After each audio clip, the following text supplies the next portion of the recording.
Hello, good morning to all of you dear students. Today we are going to learn Standard 3 English. Continue with the Unit 5. Come to our last topic. Question number 9. Fill in the blanks with the help of correct prepositions from the box. Here is some options to give you in, our, under, near, up, down, behind and in front of, right? So as you know that what is prepositions? Prepositions जो है वो क्या है? So as you know that generally हम बात करते हैं, right? General talk, तो उसमें एवरी सेंटेंसेस में प्रिपोजिशंस का यूज़ होता है. जैसे कि for an example, yes, this one is marker, this is our English book. So marker मैंने यहाँ रखी है, right? So the marker is behind the book, right? Marker जो है वो बुक के पीछे है. सो यहाँ पे आया प्रिपोजिशंस, कौन सा? बिहाइंड, यानी कि पीछे. तो आगे, पीछे, ऊपर, नीचे, दाएं, बाएं, in, under, up, down, that is called prepositions. तो ये जो पूरा वर्ड्स होता है, प्रिपोजिशन के बहुत सारे वर्ड्स जो है वो सेंटेंस को कंप्लीट बनाते हैं. क्यों? अगर कुछ चीज़ें पड़ी हुई होती है, जैसे कि ये डस्टर है, राइट? ये डस्टर जो है यहाँ पे बेंच है, इसके ऊपर पड़ा हुआ है. बट हमें इंग्लिश में बोलना हो तो so the duster is on the benches, right? So on the benches, तो आपको इसे पता चलता है कि डस्टर जो है वो प्रॉपर प्लेस कौन सा है जहाँ पे रखा हुआ है, नीचे की ओर, ऊपर की ओर, कहाँ, right? So the duster is on the bench, तो इसे पता चल जाए ऑन द बेंच यानी कि बेंच के ऊपर है, right? We can about next example that कुछ फाइंड आउट करना होता है, हमारा गुम हो गया है, राइट? तो हम कुछ चीज़ें जो है जैसे कि हमारी pen, pencil, notebook, water bag, कुछ भी ले लो, राइट? तो किसी चीज़ को हम फाइंड आउट करते हैं और हम सबको पूछते हैं, राइट? ऐसे कि तुमने कहीं देखी है, कहीं देखा है ये मेरा बैग और वो सब एक्सेट्रा थिंग्स. तो वो कहते हैं हाँ, मैंने लास्ट टाइम ये कहाँ देखा था? किचन में देखा था, यहाँ पे कपबोर्ड के ऊपर देखा था, कपबोर्ड के अंदर देखा था, तुम्हारे बैग के अंदर देखा था, यहाँ पे टेबल की नीचे की ओर देखा था. तो नीचे, ऊपर, अंदर, आगे, बाहर, कहाँ. तो इसमें जो है वो वर्ड्स वो उसे पता चल जाए कि वो जो थिंग्स, कुछ भी आप जिसकी बात कर रहे हो वो कहाँ है. तो इन फर्स्ट वन आपको ऑप्शन दिए हैं इतने सारे. ये जो ऑप्शन है वो कॉमन है, तो आपको 1 to 16 ब्लैंक्स दिए हैं, तो उसमें ये सारे के सारे हैं वो रिपीट हो सकते हैं, राइट? देन आफ्टर देखिए what is the prepositions and then after what is the meaning of it. तो इन यानी कि अंदर, ऑन यानी कि ऊपर, अंडर यानी कि नीचे की ओर, नियर यानी कि नज़दीक. देन आफ्टर अप यानी कि ऊपर, डाउन यानी कि नीचे की ओर. अभी देखिए ऑन यानी कि ऊपर, पर इसका मतलब क्या होता है कि बेंच के ऊपर, टेबल के ऊपर, राइट? तो ये वो वाला हुआ ऑन. और अप डाउन का मतलब क्या है कि थिंग्स जो है वो थोड़ी सी लंबी है, जैसे कि क्लाइंबिंग द ट्री, राइट? सीढ़ियाँ चढ़ते टाइम पे, तो ये जो थिंग्स है उसके लिए अप डाउन यूज़ होता है, राइट? स्काई एंड अर्थ, वो वाला. डाउन यानी कि नीचे की ओर. अंडर का मतलब कि यही होता है कि नीचे की ओर, बट वो गैप जो है वो थोड़ा सा होता है उसके लिए, राइट? फिर आफ्टर है बिहाइंड यानी कि पीछे, जैसे कि हम कहते हैं दरवाजे के पीछे, राइट? वही वाला. इन फ्रंट ऑफ की आमने सामने, जैसे कि टीचर्स आपको पढ़ा रहे हैं और स्टूडेंट्स सामने बैठे हैं. So the students is in front of me, मतलब कि टीचर के सामने, right? So start with the first one आपको दिया है. फॉर द हिंट आपको यहाँ पे बहुत सारे पिक्चर्स दिए हैं. फॉर एवरी ब्लैंक्स के सामने पर्टिकुलर एक पिक्चर दिया हो, राइट?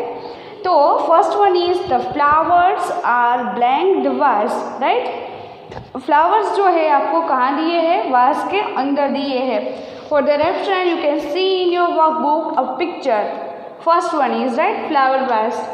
तो फ्लावर जो है फ्लावर वास में है, राइट? तो उसके अंदर है, इसीलिए कौन सा प्रिपोजिशन यूज होगा? इन, जो कि मैंने यहाँ पे लिखा हुआ है the flowers are in the vase, right? तो फ्लावर्स जो है वास के अंदर है, इन. तो यहाँ पे इन लिख दिया तो मैं एक छोटा सा टिक मार्क कर दूंगी कि ये ऐसे आ गया है, right. Next one is the cat is blank the table. Cat जो है वो कहाँ है, टेबल के नीचे।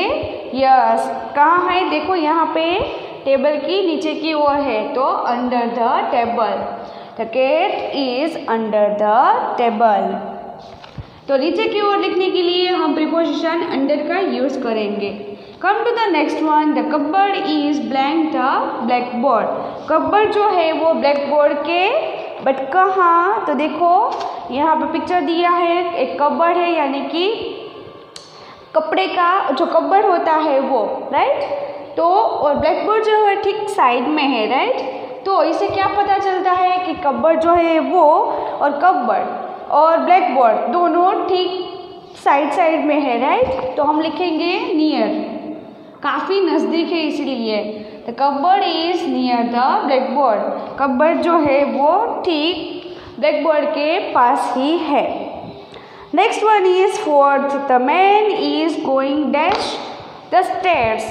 स्टेयर्स यानी कि सीढ़ियाँ, राइट। तो एक आदमी जो है वो सीढ़ियाँ चल रहा है, चढ़ रहा है, राइट। तो गोइंग अप, देखो नीचे की तरफ जा रहा है कि ऊपर की तरफ, तो ऊपर के लिए हम क्या यूज करेंगे, preposition up.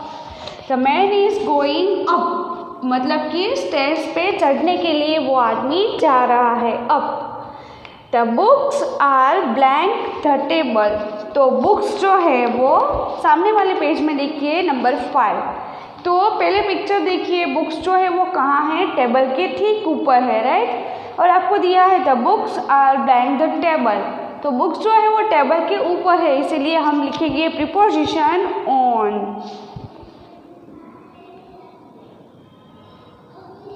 Books are on the table. Next, the puppy is blank the sofa. तो देखो यहाँ पे एक छोटा सा पिल्ला दिया है, पपी है। तो ये जो है वो सोफा है, राइट। और यहाँ पे ठीक सामने क्या है, पप्पी दिया है, कुत्ते का बच्चा, राइट। तो ठीक सामने के लिए, राइट, तो ठीक सामने के लिए हम यूज करेंगे in front of. In front of, the puppy is in front of the sofa. तो वो कहाँ है, सोफा के ठीक सामने है। Number 7, the bird is blank the cage. जो बर्ड जो है, तो बर्ड कौन सा दिया है आपको, पिक्चर में देखिए तोता दिया है, पैरट, राइट। तो वो पिंजरे के अंदर है, तो पिंजरा, तो उसके लिए यूज हुआ केज। केज का मतलब होता है पिंजरा। तो the bird is in the cage. Bird कहाँ है, केज के अंदर है, राइट। तो अंदर के लिए preposition in. The bird is in the cage. Next one is 8, the cow is dash the tree, right. The cow, तो काउ जो है वो कहाँ खड़ी है, देखो पेड़ के ठीक नीचे, right. So preposition under, the cow is under the tree. Next one जो है वो मेरे सामने वाले पार्ट में लिखा हुआ है number 9, the clock is blank the wall. Clock यानी कि घड़ी। तो घड़ी जो है वो दीवार के कहाँ है, ऊपर है, राइट। तो ऊपर के लिए हम लिखेंगे on the wall.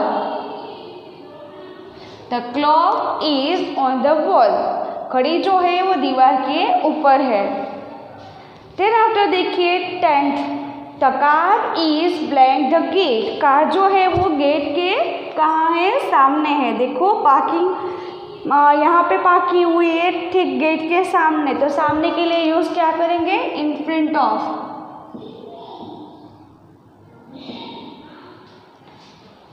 Then after देखिए come to the next page and इस यूनिट का last page, page number 48। The boy is blank the door. तो एक लड़का है वो कहाँ छुपा हुआ है, डोर के पीछे। तो पीछे यूज करने के लिए what is the preposition, behind. The boy is behind the door. लड़का जो है वो दरवाजे के पीछे छुपा हुआ है। नेक्स्ट वन देखो यहाँ पे दिया है next picture, question number 12, the boy is running the हिल। तो हिल यानी कि बड़े बड़े जो हिल्स होते हैं, देखो यहाँ पे हिल्स ड्रॉ की हुई है, जैसे कि हम चढ़ते हैं और नीचे आ जाता है, इसलिए बॉय एक लड़का जो है वो दौड़ के हिल से आ ही रहा है। तो देखो यहाँ पे चढ़ नहीं रहा है, नीचे की ओर आ रहा है, उतर गया, राइट।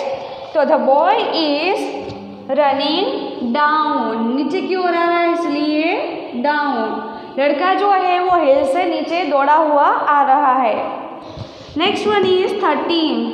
तो यहाँ पे पिक्चर दिया है बाइसिकल और कार का, तो दोनों नज़दीक भी है और आमने सामने भी है, राइट।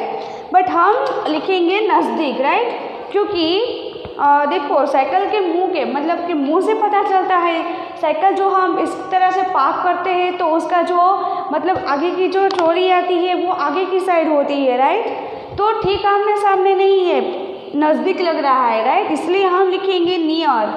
तो bicycle is near the car, तो कार के ठीक साइड में बाइसिकल है। Come to the next one 14। The boy is climbing dash the tree, एक लड़का जो है वो पेड़ पे चढ़ रहा है। क्लाइंबिंग यानी कि चढ़ना, किस पे, पेड़ पे, तो climbing up, the boy is climbing up the tree, तो लड़का जो है वो पेड़ पे चढ़ रहा है। Come to the second last, the black board is dash the table, तो ब्लैक बोर्ड जो है वो टेबल के ठीक सामने है, राइट। दोनों देखो आमने सामने दिया हुआ है, तो सामने के लिए क्या यूज़ करेंगे, in front of, the black board is in front of the table, right. Black board जो है वो टेबल के ठीक सामने है। Last one is the squirrel is running blank the tree, तो स्क्विरल यानी कि देखो यहाँ पे दिया है एक स्क्विरल, तो स्क्विरल जो है वो कहाँ है, ट्री के, तो अप के डाउन, ऑन के अंडर कहाँ है, स्क्विरल जो है वो डाउन, वो जो है नीचे की ओर है। The squirrel is running down the tree, squirrel जो है वो पेड़ से नीचे दौड़ती हुई आ रही है। So here is the finished our chapter and this one prepositions blank is finished, right? So आज जो है हमारा फर्स्ट टर्म का इंग्लिश का 1 to 5 यूनिट जो है वो कंप्लीट हो चुका है। You have to learn all the videos of English unit 1 to 5 of textbook, workbook explanations, and also you have to write down in your textbook and workbook too.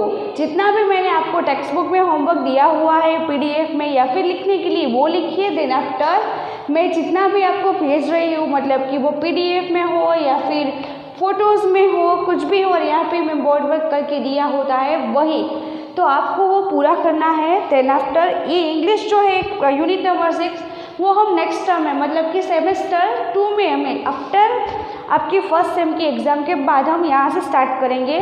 आज जो है unit 5 तक ये कंप्लीट हो जाता है। So have to learn all the videos and write down in your grammars book.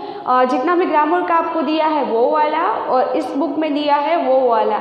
Okay students, so thank you, have a nice day, all the very best for the English, right? So bye bye.